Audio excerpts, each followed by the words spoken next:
Boa noite, amigos da TV Repost e do Instituto do Movimento Operário. Estamos começando mais uma edição dos nossos debates políticos e contamos com a honrosa participação hoje do professor Mário Maestre, conhecido historiador de nosso país, que nos brinda com sua participação direto de Portugal, onde ele está agora, e com o emérito professor Emanuel Lima, da URCA, da Faculdade de Economia e Ciências Políticas daquela augusta instituição acadêmica.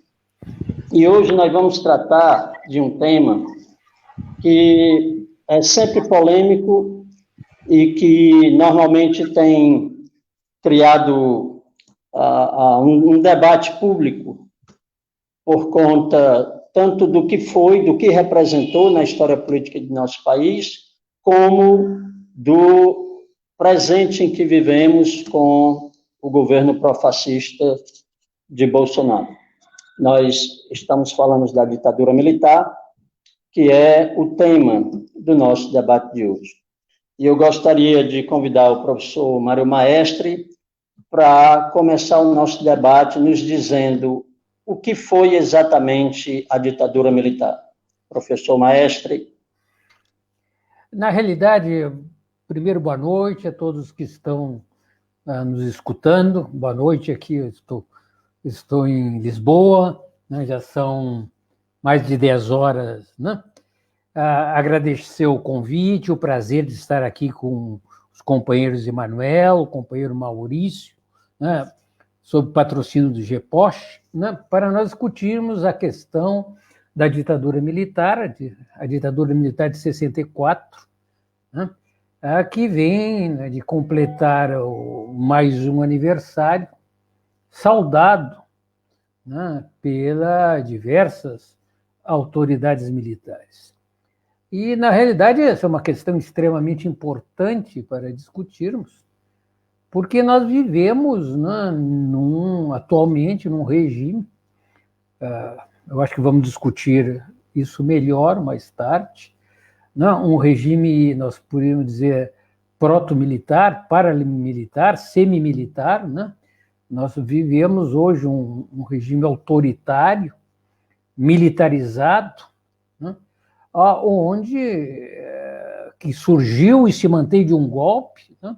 Nós vivemos numa ordem golpista, nós vivemos no contexto de uma institucionalização de um novo tipo de governo autoritário. Então, e a referência, a discussão volta sempre a 64.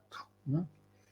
E eu diria que não é bem isso que 64 é uma referência em relação a hoje, mas o que nós vivemos hoje é um processo estrutural e essencialmente diverso. 64 foi um golpe dado no contexto de um longo movimento de ascenso das classes trabalhadoras, assalariadas, populares no Brasil. Os trabalhadores assalariados, as classes populares, vinham desde os anos 1950, vinham num processo de crescimento, de fortalecimento de suas forças, né? Tendo como grande referência o movimento trabalhista,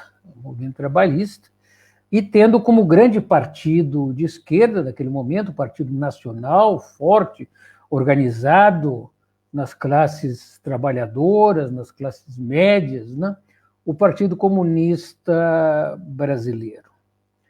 Então, era um movimento de ascenso, de construção, de fortalecimento dos trabalhadores, que havia se dado no contexto da aliança, né, digamos, a aliança dos trabalhadores sob a subordinação, né, das chamadas classes burguesas nacionais democráticas, né?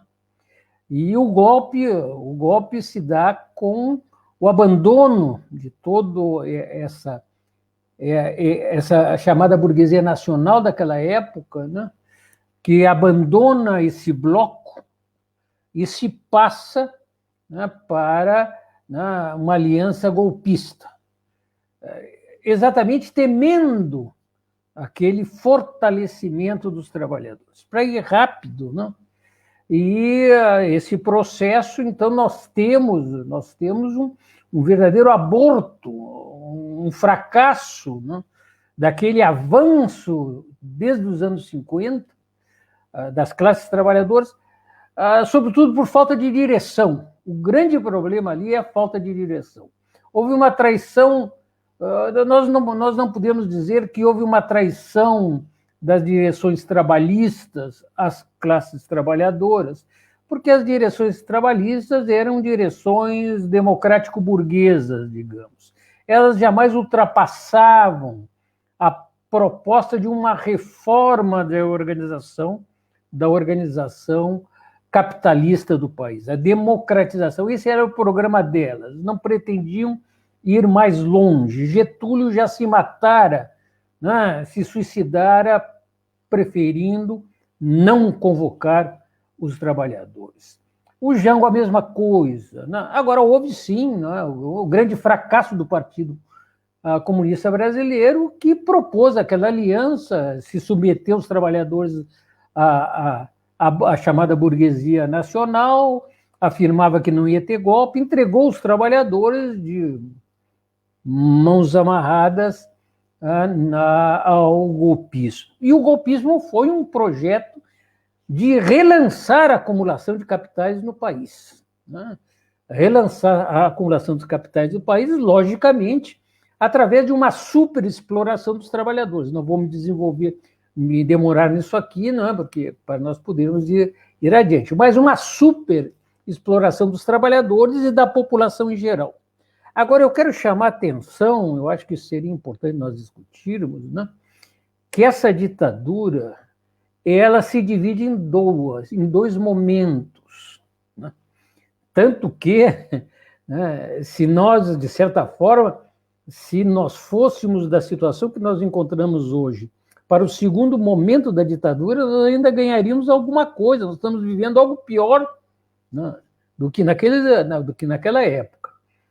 Quando dá um golpe, o golpe se dá com a burguesia industrial, sobretudo paulista, toda a burguesia aliada ao imperialismo, aliada ao latifúndio, ao capital financeiro que era fraco naquele momento, dão um golpe, né, e passam a se disputar através dos generais quem vai ficar com o governo.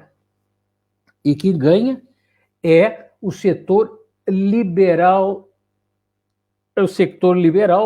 ligado diretamente ao imperialismo, que tinha um projeto que nós conhecemos, privatizar tudo, né, fazer cortes de gasto, né, abrir o país para o capital internacional, o que nós conhecemos de sempre. Mas esse projeto foi implementado através de Castelo Branco.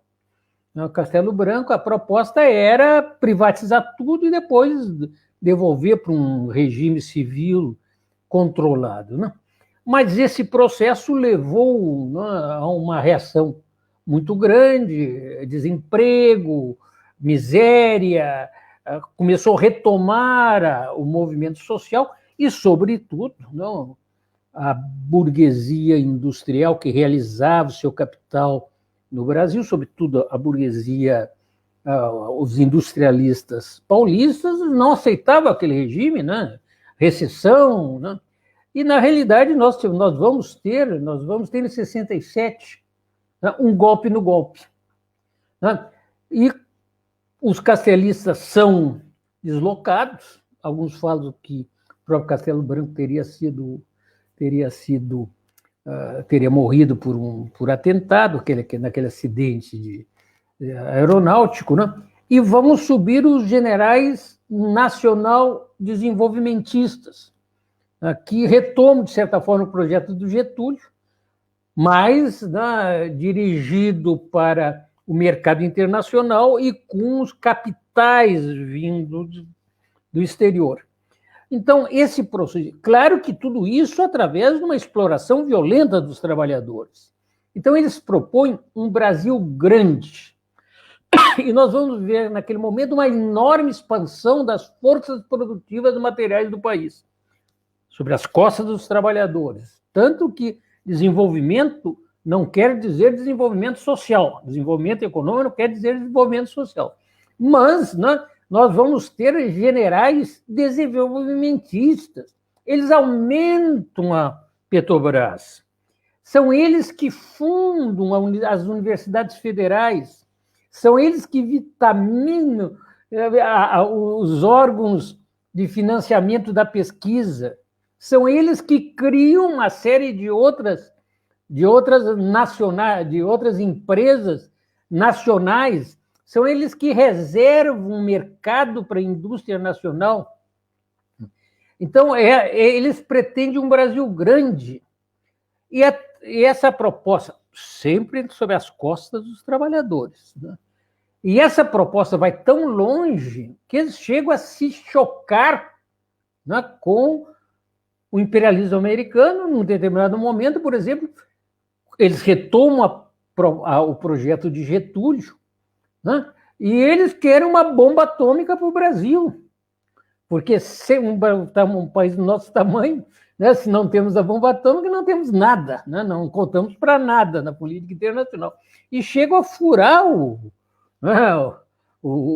túnel, o buraco lá de testes, né, para a bomba atômica, né, antes que entre em crise econômicas de projeto. E tanto que eles, em determinado momento, eles reconhecem Angola socialista, Moçambique socialista, Guiné-Bissau socialista, porque eles estão um pouco preocupados.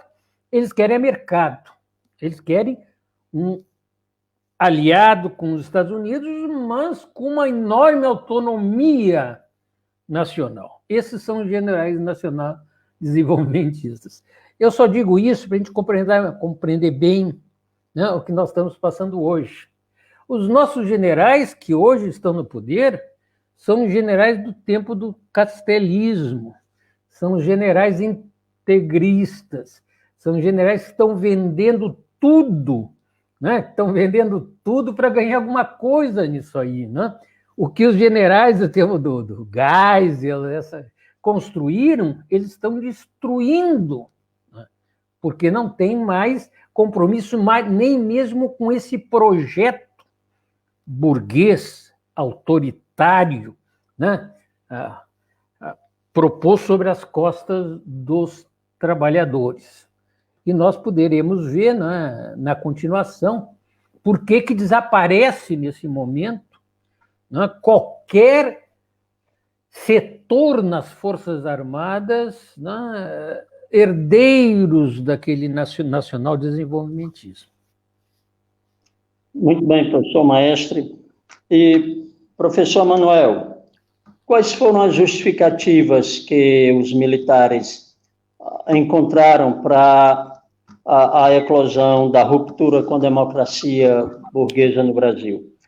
Como eles justificaram o golpe e o que representou esse golpe para os trabalhadores, principalmente para aqueles que estavam organizados nos sindicatos, no campo, nas cidades?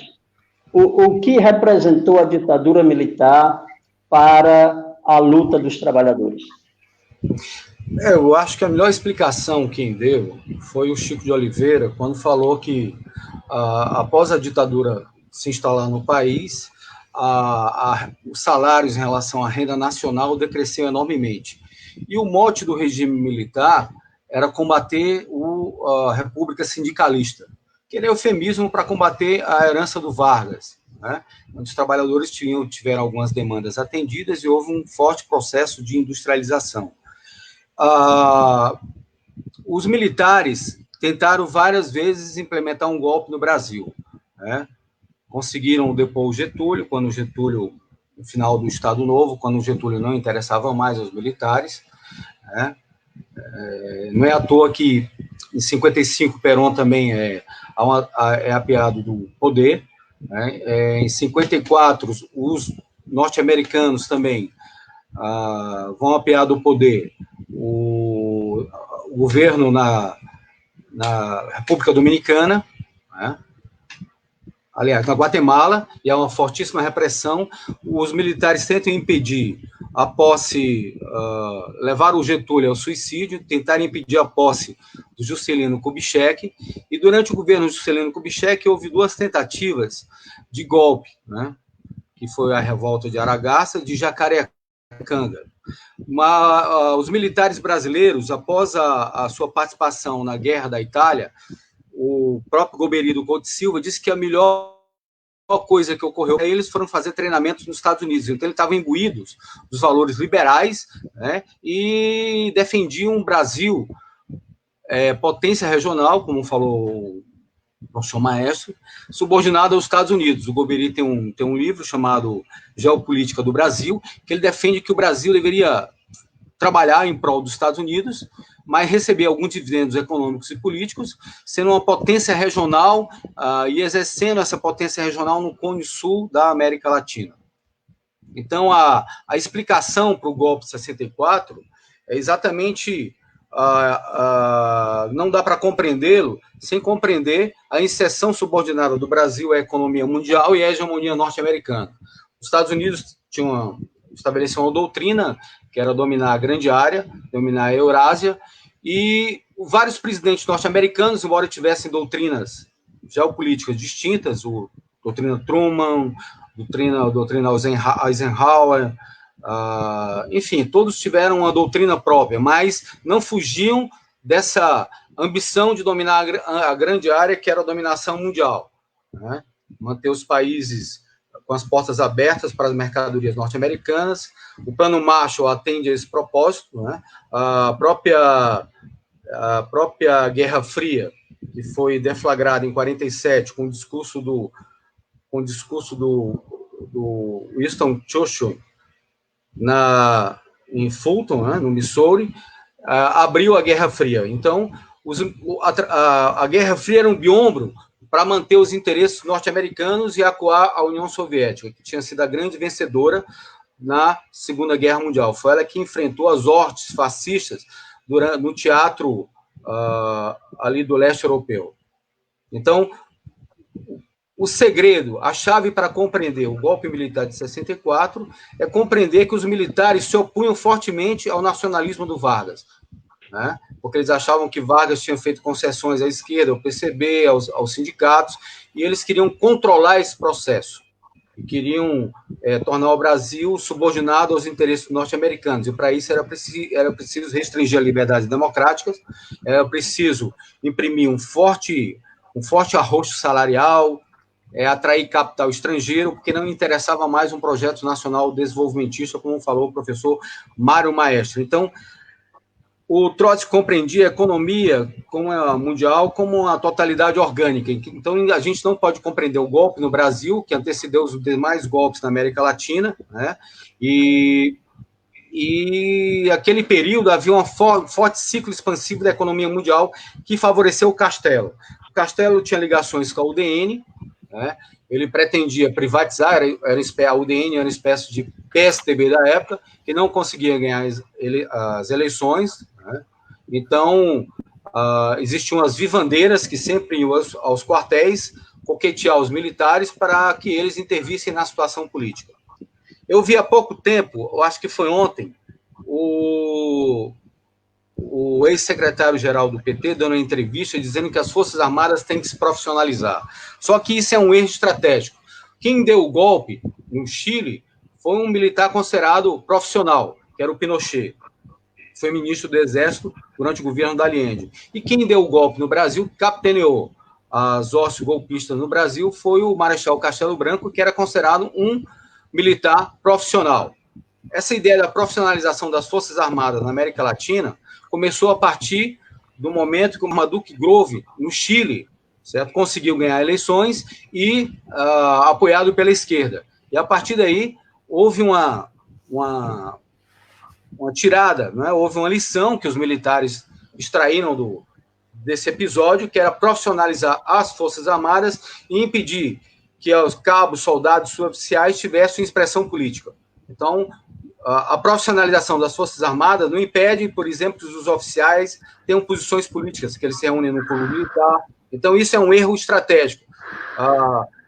As Forças Armadas é um aparelho, né, de Estado, ela tem é um instrumento de poder, um instrumento de classe, então não podemos compreender a atuação das Forças Armadas no golpe militar de 64 sem compreender o papel de classe das Forças Armadas brasileiras e das Forças Armadas latino-americanas. Como é que a gente vai compreender hoje o papel das Forças Armadas no golpe que foi dado em 2016, sem compreender o papel de classe das Forças Armadas como destacamento armado, a vanguarda armada dos interesses da burguesia? Então, é dessa forma que nós temos que compreender o golpe que foi implementado, né? Inclusive, o golpe tem prosseguimento no Brasil. Eu concordo com o professor Maestri, o Castelo Branco ele tinha um projeto liberal, ele pretendia privatizar, tanto que o Bulhões fazia parte, o Roberto Campos fazia parte da equipe econômica, né, eram os maestros que tocavam a política econômica, mas a política do Castelo fracassou, então os militares deram a guinada para tentar recompor as bases militares e tentar desenvolver o país, porque o projeto liberal fracassou. Como esse projeto liberal hoje está naufragando. Então, o Costa Silva morre de uma trombose e assume uma junta que depois passa o governo ao Costa Silva, né? O Edmundo Muniz traz uma história interessante, né, para a gente compreender a distinção entre a ala castelista e a ala do Costa Silva, né? O Costa Silva, quando vai assumir o poder, ele vai aos Estados Unidos, se encontram, na época era o Lyndon Johnson, que era presidente dos Estados Unidos, se encontram com o Lincoln Gordon, que tinha um cargo no Departamento de Estado norte-americano relacionado à América Latina. E o Lincoln Gordon, naquela prepotência dele, ele pergunta qual é o projeto econômico que eles têm para o país. Ele diz, olha, nós vamos manter a estabilidade monetária, mas também vamos avançar em relação ao desenvolvimento industrial do país. O Lincoln Gordon diz o seguinte, né, que ele tenha cuidado que quem tentou fazer isso estava exilado na França, que era o Jacques Juscelino Kubitschek. E o Costa e Silva diz que eles querem aliança com os Estados Unidos, mas não aceitaram ingerências sobre a política econômica que eles vão implementar. Então, isso mostra um pouco a divergência entre a ala castelista e a ala que era liberal, né? E a ala do Costa Silva, né, que era apoiado por coronéis. E existia, dentro das Forças Armadas, qual foi a função do golpe militar? Varrer, dentro das Forças Armadas, inclusive, um grande contingente de oficiais nacionalistas, coronéis, inclusive você tinha o Nelson Fernando Sodré, né, que era do Partido Comunista, das Forças Armadas. Então, praticamente 10 mil militares foram reprimidos, foram retirados das Forças Armadas. Então, esse foi o papel do golpe militar de 64, de estabelecer um novo modo de acumulação no Brasil, fortemente subordinado aos Estados Unidos. Esse foi o papel que o golpe militar trouxe para a economia, para a política social no Brasil. E houve uma fortíssima repressão ao movimento operário e popular.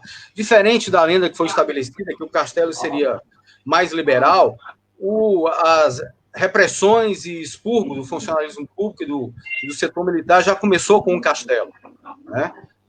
Houve algo semelhante no Brasil, por exemplo, em relação a 2016, o IPES e o IBAD, eles se viram, né, para conseguir conquistar setores da sociedade em prol do golpe, né? Os militares aprenderam com a rede de legalidade que impediu o golpe em 61, o Brizola era governador em 61 do Rio Grande do Sul, conseguiu mobilizar a população, impediu o golpe, porque os militares e o ministro não queriam que o João Goulart assumisse, mas houve uma forte campanha da legalidade, o Brizola armou a população, conseguiu ganhar o Terceiro Exército, conseguiu ganhar o general, que era o comandante do Terceiro Exército, e impediu o golpe naquela época. Os militares aprenderam aquela lição que era necessário conquistar setores da sociedade, os empresários, a imprensa, para incitar um novo golpe, e essa oportunidade surgiu em 64, né, quando o movimento ficou desnorteado, né, com a falta de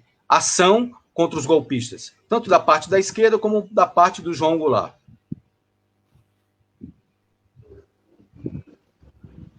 Muito bem. Professor Maestre, na intervenção do professor Manuel, fica claro, e o senhor já tinha mencionado também isso, a intervenção norte-americana na condução do golpe. E nós sabemos que o golpe no Brasil ocorre no momento histórico em que outros golpes foram aplicados nos nossos países vizinhos da América do Sul. E, inclusive, no filme do cineasta grego Costa Gravas, Estado de Sítio, mostra-se como teria ocorrido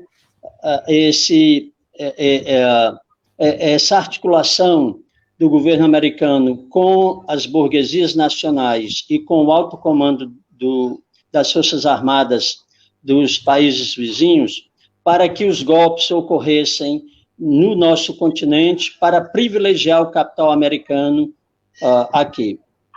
O senhor concorda com essa tese? E, se concorda, há ainda alguma influência dos Estados Unidos sobre a condução da política econômica em nosso país por parte dos governos brasileiros? Olha, na realidade, eu concordo no geral com o meu companheiro, colega e ex-camarada, né, Emanuel, né? Mas eu gostaria de enfatizar mais a ruptura que houve entre 64 e 67, respondendo aí já a questão do companheiro, né, Maurício, né? O castelismo, ele representava o imperialismo, o capital financeiro, as privatizações, né? O programa tradicional que foi aplicado, por exemplo, na Argentina, que mais tarde vai ser aplicado no Chile.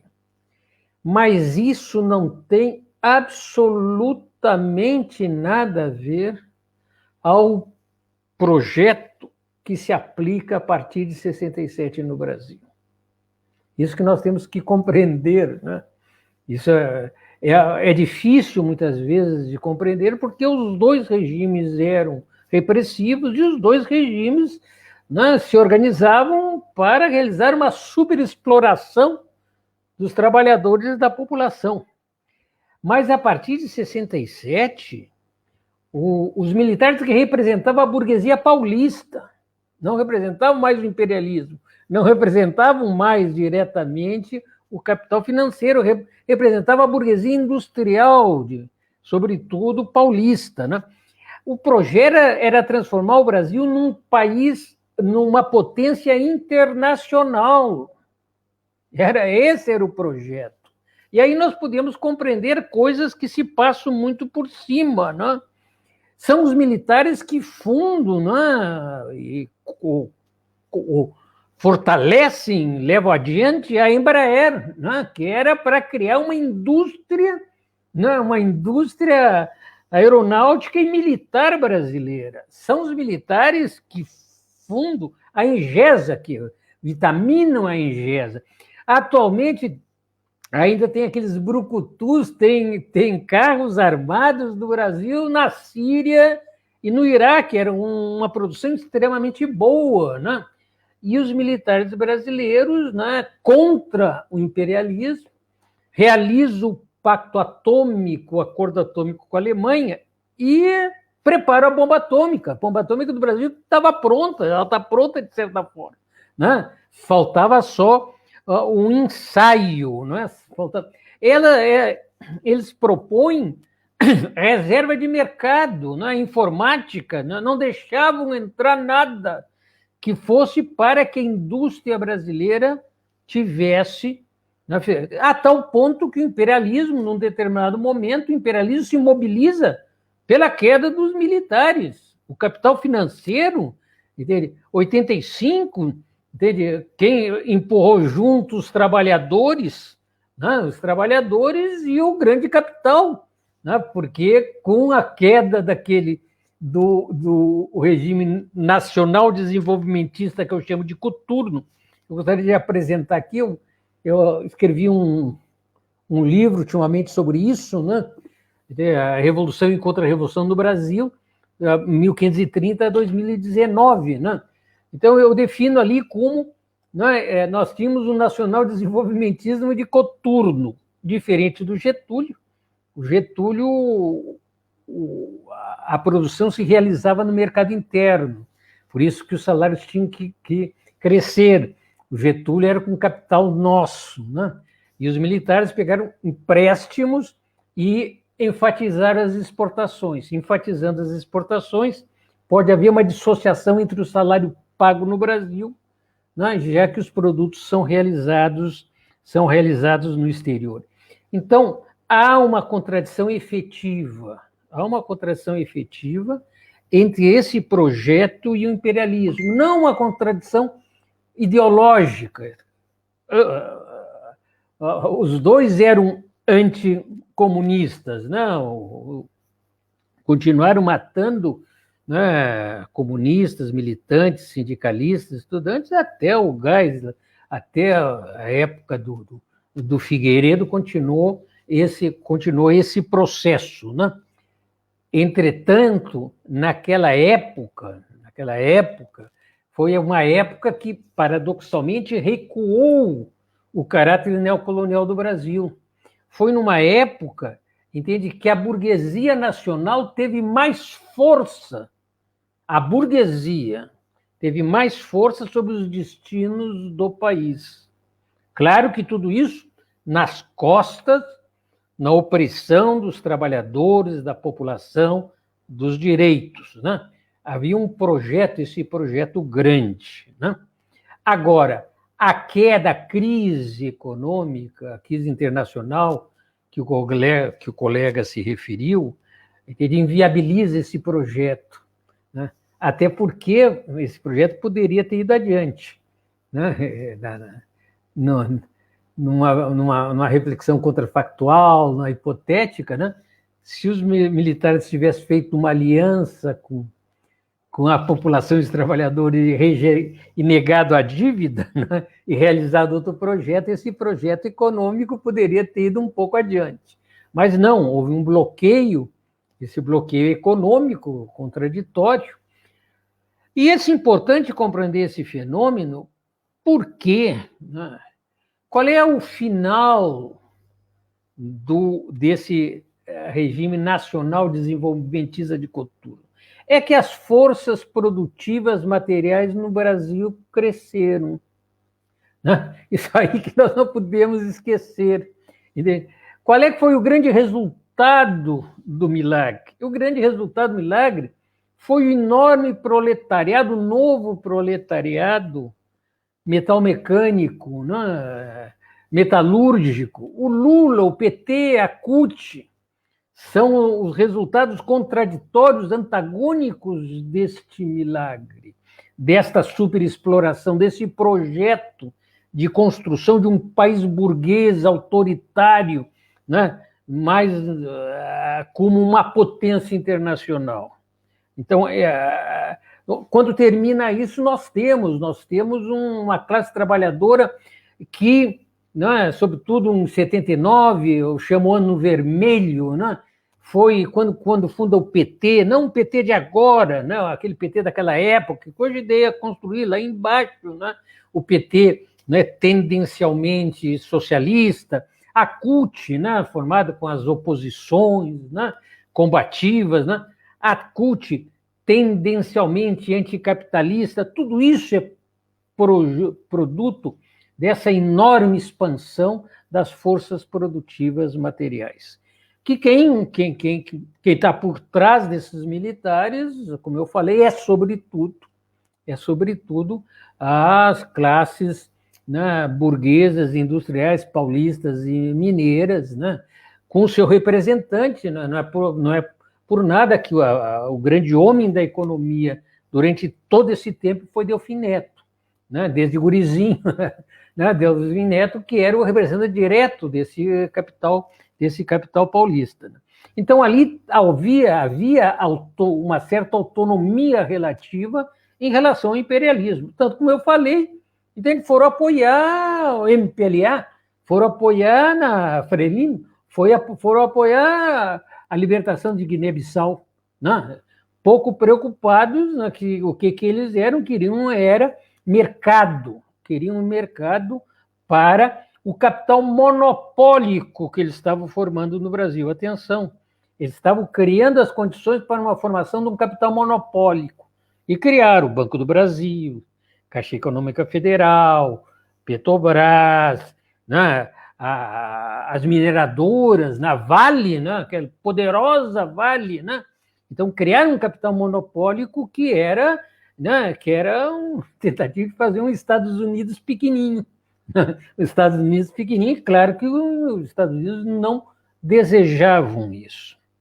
Então, essa é a grande contradição.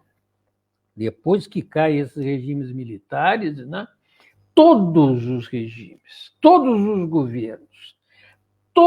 governos de lá até aqui, né, até 2016, todos os governos, nenhum deles retornou nem ao projeto anterior, nem retomou esse projeto de defesa, nem o nacional desenvolvimentismo trabalhista, nem o nacional desenvolvimentismo de Couture.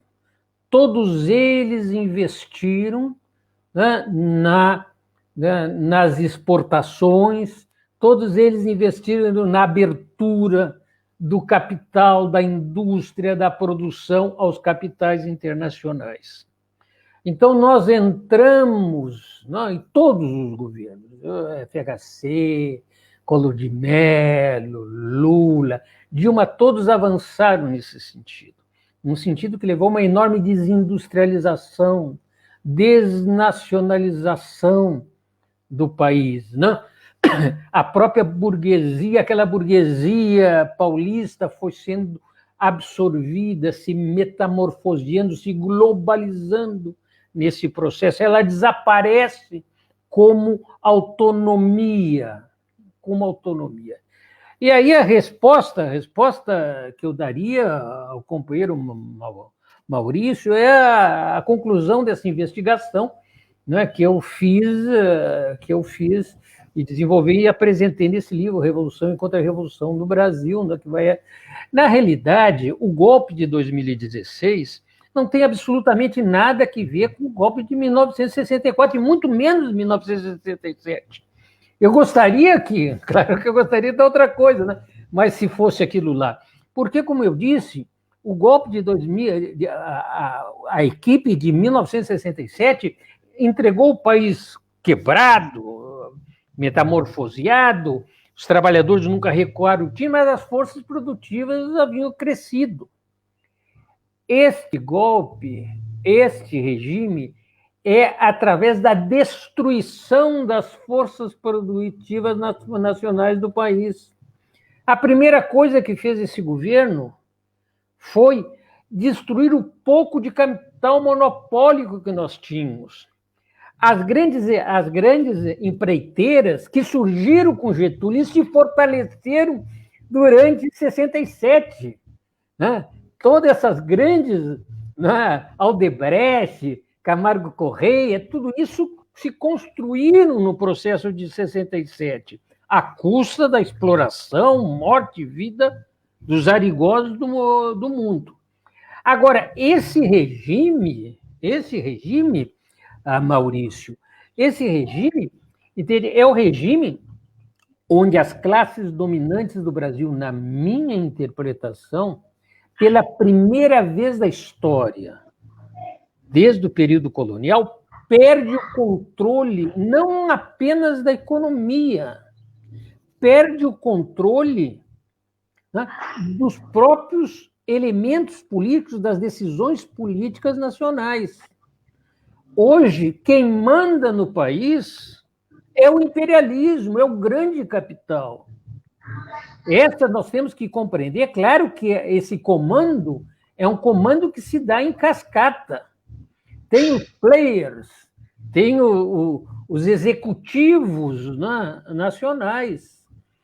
Hoje, quem decide o que se faz no Brasil, mesmo politicamente, é o grande capital internacional. Através de quem? Através dos senhores generais. Porque, na realidade, como nós sabemos, Esse governo, todo ele é controlado, é todo ele dominado, ele se encontra todo ele na mão desses militares que se espraiaram por todos os lados. Vou terminando aqui, mas militares que não têm mais nada que ver com os militares de 67, porque já não existe mais nenhuma burguesia.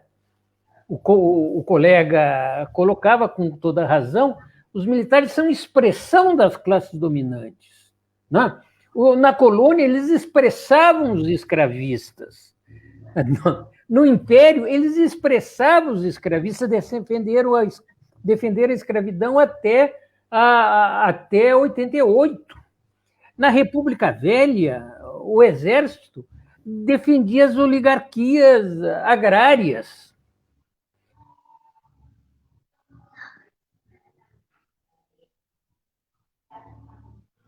Houve um pequeno problema com o áudio do professor Maestre, mas já tentaremos contornar. Professor Manuel, diante da exposição do professor Maestre e do que você mesmo abordou no bloco anterior, o que você nos diria acerca da resistência da classe trabalhadora diante do golpe militar? Qual foi o papel dos sindicatos, da igreja, principalmente do núcleo dela mais voltado para o povo, que era a teologia da libertação, e para os partidos políticos de esquerda naquele momento histórico?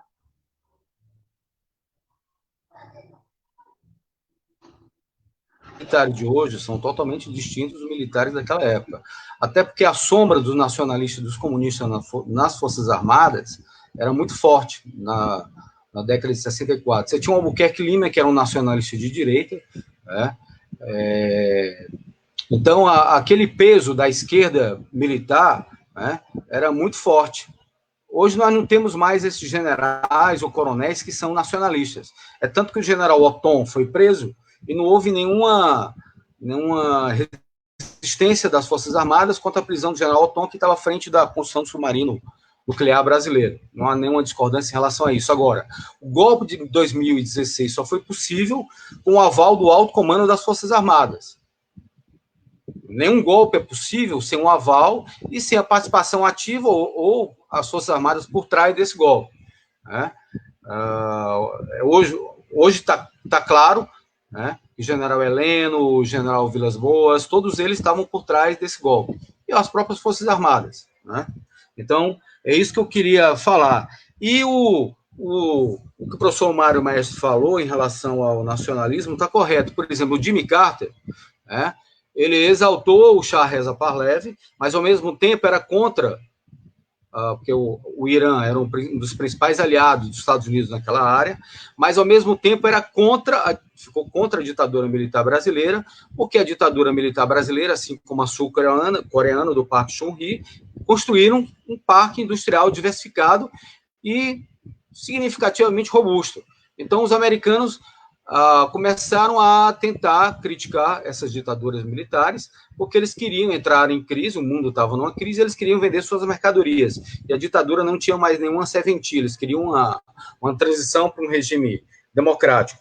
A FEBRABAN foi a primeira dentro do Brasil que começou a se opor ao chamado gigantismo do Estado, defendendo privatizações, com eufemismo de desburocratização, né? Eu concordo com o professor Mário Maestro. Os militares não assinaram o Tratado de Não Proliferação de Armas Nucleares, porque eles queriam construir uma bomba atômica no país, né, como sinal de soberania do país.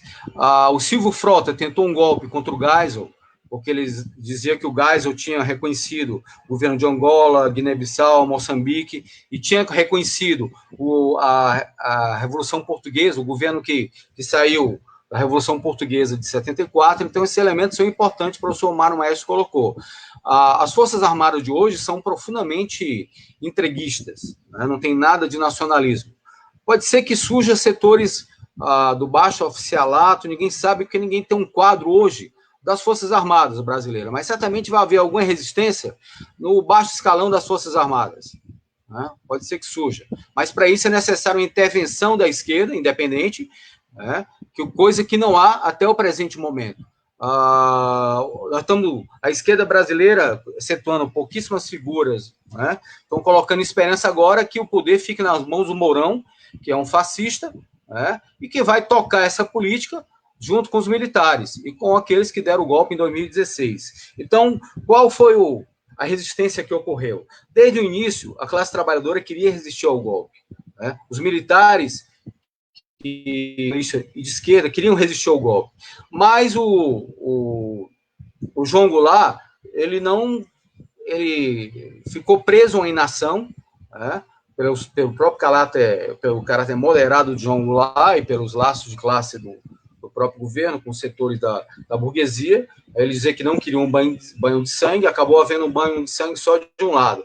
O Rui Moreira sobrevoou as tropas do Mourão, que saíram de Minas Gerais para dar o golpe. E elas, quando o avião sobrevoou baixo as tropas, eles correram. Ou seja, eram tropas mal preparadas. Existiam setores das Forças Armadas que queriam resistir. Então, o esquema militar que o João Goulart falava e que o próprio Prestes falava, queria resistir ao golpe, furou. Por quê? Porque só é possível resistir a um golpe quando você articula setores das Forças Armadas com a mobilização popular e arma a população para resistir ao golpe. Daí a derrota foi, digamos assim, histórica. Não houve uma resistência ativa, porque o próprio João Goulart e o PCB, que era a principal organização de esquerda na época, não prepararam a população para resistir ao golpe, pretextando que existia um esquema militar do general Aragão, né, Assis Brasil e do almirante Aragão, que iriam resistir ao golpe, iriam impedir o golpe, que foi um sonho na noite de verão, porque o golpe conseguiu lograr êxito facilmente. Os americanos pensavam até, tinha uma operação Brodessan, que eles pensavam que iria haver uma fortíssima resistência, né, iriam deslocar uma frota para o Brasil, caso houvesse uma resistência. E eles achavam que isso ia ocorrer principalmente no Nordeste por causa das ligas camponesas. Mas, de qualquer forma, a classe trabalhadora não se quedou passiva. Ela começou a resistir nas fábricas, o movimento estudantil, mesmo com toda a fortíssima repressão, que inclusive ocorreu com o governo ainda dentro do governo do Castelo Branco, né? A cúpula da igreja apoiou o golpe militar de 64, pequenos setores da igreja não apoiaram, como os dominicanos e como o Dom Helder Câmara. A CNBB apoiou o golpe naquele período. A OAB também apoiou o golpe. Mais na frente ela vai ficar contrária ao golpe, porque vários advogados são presos, né, etc. Mas eu concordo com o que o professor Mário Maestro falou. O golpe ele se viu, né, para lançar um novo modelo de acumulação e enquadrar o Brasil de forma subordinada à divisão internacional do trabalho, embora os militares, como o Golbery, tivessem um projeto de potência regional acoplada aos Estados Unidos, né? Coisa que tinha um projeto de desenvolvimento industrial e potência regional, inclusive se espraiando até pela África, coisa que esses militares não têm. Os militares brasileiros, eles têm uma mescla de doutrina Truman, né, da Guerra Fria, doutrina de segurança nacional, com ultraliberalismo, né?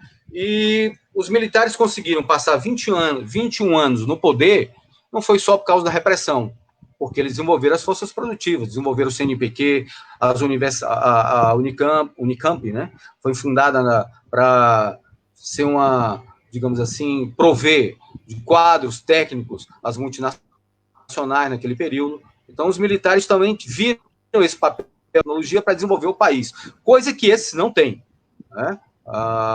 Inclusive, você tem terraplanista entre esses generais, até em termos epidemiológicos, né? O Bolsonaro expressa, ele não é um ponto fora da curva, ele expressa uma parte do pensamento dos militares brasileiros e da própria burguesia hoje brasileira, que é depois da financiarização da economia, da recolonização que foi feita com o Plano Real e com os diversos governos, né? Mesmo o Lula, com um projeto nacionalista muito moderado, certo? Mas foi uma mudança dentro do modelo neoliberal, né? Eu concordo com o Boitugi, uma mudança dentro do modelo, ele não reverteu esse modelo. O Tariq Ali, ele coloca no livro Os Piratas do Caribe, que o Rafael Correia, o Hugo Chávez, o Evo Morales tinham propostas mais nacionalistas do que o Lula. Embora, certo, para a própria burguesia, o Bolsa Família, o BNDES financiando as empreiteiras não coubesse mais no orçamento, porque eles queriam todo o fundo público para financiar os bancos, né, a partir da eclosão da crise, né, no país. Então, houve resistência, sim, muitos camponeses foram mortos, né, muitos indígenas foram massacrados, né, com a expansão da fronteira agrícola, muitos militares também foram torturados, sargentos, cabos e soldados foram expulsos das Forças Armadas, muitos foram mortos, e muitos estudantes foram também mortos e torturados. As universidades, a Unicamp foi invadida, né, na década de 60, existia um aparato complexo de repressão e de formação que foi montada pelo Golbery ainda e BAD, que ele tinha informações, e passaram isso para o SNI, dos militantes, né, milhares de pessoas que eles tinham informações, e aí se instalou um estado terrorista no país. Mas as próprias contradições do regime levou ao enfraquecimento e à crise do regime militar. Diferente do salazarismo, né, que manteve a Portugal agrária, o regime militar brasileiro, digamos, se a gente fosse traçar um paralelo, se assemelhou mais ao franquismo que desenvolveu a indústria durante um período, né? Então, isso acelerou as contradições, principalmente quando eclodiu a crise em 73, no plano mundial, e em 74. Então, começou uma maior divisão nas Forças Armadas. O Geisel assume, segundo o PND, tenta dar um fôlego maior ao regime, implementando um curso acelerado, né, da industrialização no país, mas fracassou porque os bancos não queriam fomentar a industrialização. O capital financeiro no país sempre se viu para a especulação. A Coreia do Sul se desenvolveu porque o Park Chung-hee estatizou o sistema financeiro naquela época, né? Fez uma reforma agrária, desenvolveu fortemente a pesquisa básica, coisa que não foi feita no Brasil, né? Nós não estatizamos o sistema financeiro. Eles estabeleceram planos de metas para vários setores, né, na Coreia. No Brasil não houve isso aí. Então, isso aí também foi um dos elementos que levou ao fracasso desse projeto dos militares, somado à crise econômica internacional, né? E a oposição dos setores liberais, né, e dos bancos no Brasil, que começaram a criticar, digamos, a hipertrofia, entre aspas, do Estado, associando isso ao autoritarismo, à ditadura, né? Então, houve muita resistência. Tanto que a ditadura, ela não tinha um plano de sair rapidamente, de sair do poder, eles tinham um plano mais longo de ficarem no poder. Foram surpreendidos, né, com as mobilizações estudantis de 77 e as greves de 78 e 79. Os militares tiveram que mudar o script e acelerar o processo, né, de transição, uma transição pactada que manteve todo o aparato repressivo, a Lei de Segurança Nacional e o protagonismo dos militares, né? E nós estamos vendo as sequelas dessa herança da ditadura militar, com os militares hoje tomando as rédeas do poder no país, né? Dizem que o Braga Neto, certo, vai ser, de fato, quem vai tocar à frente a presidência do país, mantendo o Bolsonaro como uma rainha que a imprensa internacional está noticiando. Então, aquele plano do Mourão, né, que eles iriam agir por aproximações, está tendo resultado por causa da crise. Mas também não basta dos militares. O Napoleão Bonaparte diz uma frase interessante: você pode fazer o que quiser com as baionetas, menos sentar sobre elas. Os militares conseguiram ficar 21 anos no país, porque desenvolveram as forças produtivas.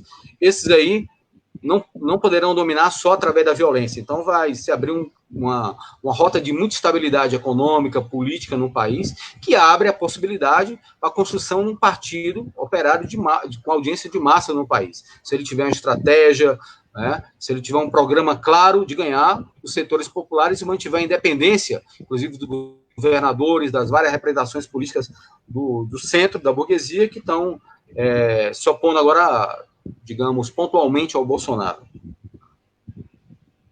Muito bem. Infelizmente, a exiguidade do tempo não nos permite aprofundar ainda mais esse debate, que com certeza está agradando aos nossos ouvintes, e por isso a gente pede aos dois debatedores que façam suas considerações finais, para que a gente encerre essa edição do programa GPOS-IMO. Professor Maestre, por favor, as suas considerações finais. Olha, sobre essa última parte, eu concordo gênero, grau e número com o meu colega, né?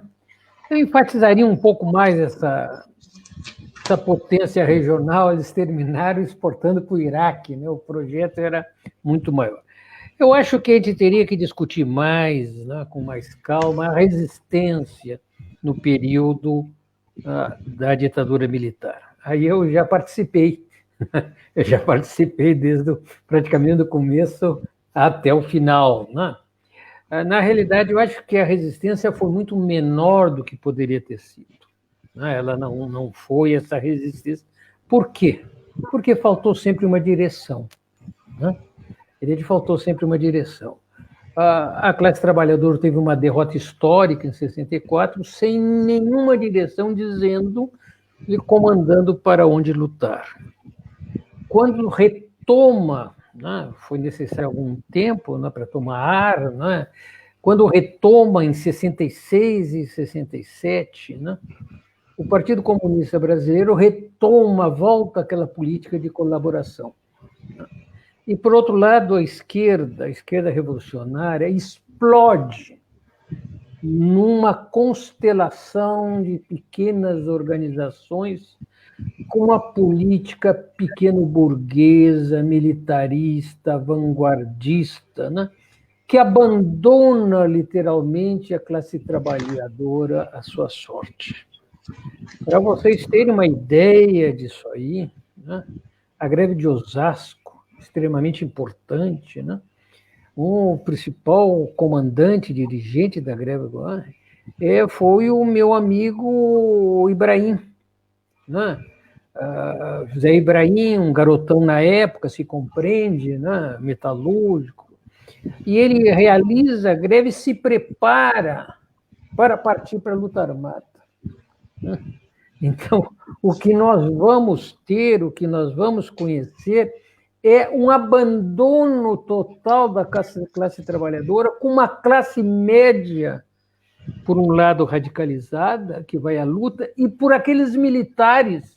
Não, tinha uma grande quantidade de sargentos, cabos, subtenentes, muitos eu convivi, né, que eles responderam à situação segundo o que eles, a natureza deles, né? A natureza deles era dar tiro, né? Não era. Então, a classe trabalhadora, ela é abandonada. E ela vai retomar, ela vai ganhar uma direção, vai ser no período da rearticulação do movimento sindical em torno da direção petista, que, como meu colega colocou, né, ele teve toda aquela importância, mas era uma direção, né, profundamente, já desde o primeiro momento, né, a direção social-democrata, né? Na realidade, na frente dos sindicatos, todos que eram de esquerda haviam sido afastados, presos, qualquer coisa, né? Nós tínhamos ali uma grande que tem um papel extremamente importante, né? E quando saímos para a democratização, a chamada redemocratização, essa esquerda já se esfacela numa perspectiva, né, reformista, de acomodação do fato, né? Eu acho que o caminho é esse, né? A única solução, como o colega colocou, ainda eu acho com uma forma otimista, né? Mas espero que esse otimismo se realize, né? É o momento de construirmos uma direção para que os trabalhadores nos salvem dessa situação, né? Marx disse que a obra dos trabalhadores e a emancipação dos trabalhadores, esperamos que eles nos tirem dessa situação em que nos encontramos. Muito bem, professor Maestre, obrigado por sua participação. Professor Emanuel, suas considerações finais. A greve de Osasco e Contagem foi digamos, surpreendeu os militares, surpreendeu a burguesia brasileira, que eles pensavam que o movimento operário estava completamente, né, manietado, controlado, né? E, infelizmente, naquele período, ao invés de tentar ganhar a adesão de outros setores e tornar uma luta, uma resistência de massas contra a ditadura, eles partiram para a luta armada, que, infelizmente, ceifou a vida de muitos jovens, né?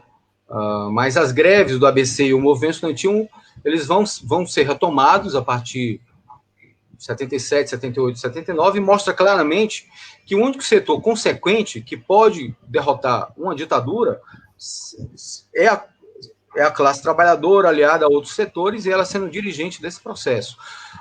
O PT, ele tinha um potencial muito grande, né? A tentativa da classe trabalhadora de centralizar sua luta, mas, infelizmente, os setores que dirigiram o partido e que controlaram o partido, eles tinham uma posição democratizante, ou seja, acreditavam que era possível democratizar o Estado, né? E o Estado capitalista não é possível ser democratizado, porque você não pode confundir o poder real com o poder formal, né? Então, o PT disseminou essa ilusão, e hoje nós estamos sofrendo, certo? Os efeitos dessa ilusão, né? Por que eu digo isso aí? Porque os dirigentes do PT continuam ainda com a ideia que é possível se aliar a setores da burguesia liberal, do centrão, para encurralar o Bolsonaro e tentar sair da enrascada que nós estamos colocados. A única alternativa, né, que eu enxergo é a resistência da classe trabalhadora. O Lenin escreveu um texto, né, a ameaça que se avizinha, como combatê-lo, eu acho que é mais ou menos isso, que ele coloca que há uma perspectiva reacionária, que é colocar o protagonismo, né, nas mãos da burguesia, né, e de setores liberais, e a outra que é colocar toda iniciativa nas mãos da classe trabalhadora, né? Por exemplo, agora, diante dessa crise, nós temos que defender a estatização do sistema de saúde, a estatização dos bancos, né? Defender que é necessário uma guerra para vencer, certo? Esse coronavírus. Mas para vencer o coronavírus é necessário tomar medidas enérgicas. E para isso é necessária a ação da classe trabalhadora independente, né, desse setor e da burguesia, porque nós estamos entregues ao Deus dará. Né? Não há testes massivos, é necessário a classe trabalhadora fazer uma crítica a essa hecatombe que essa política econômica levou ao país, a destruição das forças produtivas, a recolonização do país, e a entrega da base de Alcântara, enfim, a destruição da indústria nacional, e quem pode levar à frente esse projeto é a classe trabalhadora. Não é uma visão otimista, né? São as contradições que estão colocadas e o processo de construção de uma alternativa dos trabalhadores, se ela souber aproveitar as contradições engendradas pelo próprio capitalismo e defender o socialismo, não como democratização do Estado, mas como armamento da população, do proletariado, né, como expropriação da burguesia, a defesa de tarefas democráticas, né, eleições gerais no país, fora Bolsonaro e fora Mourão, né, Assembleia Nacional Constituinte, que são bandeiras democráticas. Né? Quando você abandona o socialismo, você abandona, inclusive, as bandeiras democráticas. Isso é que nós temos que ter claro. Então, não é um otimismo, acho que é um realismo diante da situação e das contradições. Essas contradições vão engendrar muita resistência, e a própria classe média que apoiou o bolsonarismo, hoje ela está batendo panelas. E se nós tivermos uma clara estratégia, nós podemos ganhar esses setores. Agora, o que está sendo feito no Brasil é catapultar o Dória, né, o Witzel, e isso é um suicídio da esquerda brasileira. Não podemos incorrer nesse erro estratégico, né, porque há uma possibilidade muito grande da esquerda crescer diante dessa crise colossal que nós estamos metidos. Né? Nós já tivemos várias crises no país, saímos da crise, mas agora essa crise ela combina, certo? Uma crise mundial, como a de 29, certo? Com a crise que se instalou no mundo, com o avanço da gripe espanhola, certo? E quem vai pagar o pato é a classe trabalhadora. Né? O Bolsonaro está penalizando a classe trabalhadora, enquanto em alguns países, né, você está vendo, por exemplo, na Argentina, eles decretaram que não pode haver certo? O Fernandes não é nenhum esquerdista, né? Que não pode haver demissão no prazo de 60 dias. E o Bolsonaro está cortando direitos, aproveitando essa catástrofe, né, para implementar e acelerar o plano do Paulo Guedes, que é de privatização, de atacar direitos dos trabalhadores. Então, é necessária a resistência, né? E também ficar atento que o coronavírus está sendo utilizado como digamos, um cavalo de Troia, certo? Para manietar e controlar a população e engendrar, como o governo da Hungria está fazendo, golpes, né, contra a população. Então, agradeço. A gente está encerrando aqui. Isso. Então, agradeço muito o convite. Foi um prazer, né, uma honra estar com o professor Mário Maestro. E dizer que muitos setores da esquerda estão pensando que a burguesia vai se converter a um neo-keynesianismo, certo? O keynesianismo, o estado de bem-estar social, foi possível pela enorme destruição causada pela Segunda Guerra Mundial e pelo temor da burguesia internacional com o avanço das ideias socialistas e tinha a presença da União Soviética e o avanço da luta anti-imperialista. Não é o caso, tá certo? A burguesia, ela, mesmo esses setores que apoiam o neoliberalismo, estão defendendo um abono, mas defendem a manutenção da emenda constitucional 95, das privatizações. Então, não é um keynesianismo, certo? Nem nos Estados Unidos você tem base hoje para um keynesianismo com o New Deal do Roosevelt, porque não há nem até a própria base industrial dos Estados Unidos, ela foi deslocalizada e foi para a Ásia, certo? Então, vivemos em outro contexto histórico.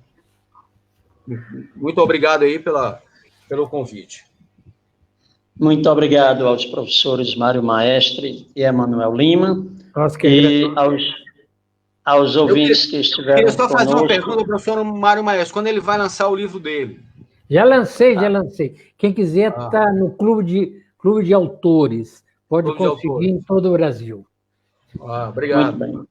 Obrigado aos dois debatedores e aos nossos telespectadores que nos prestigiam com sua audiência e convidamos a todos para continuar nos prestigiando com as próximas edições dos debates da TV GPOS. Obrigado. Boa noite, obrigado a todos. Boa noite a todos.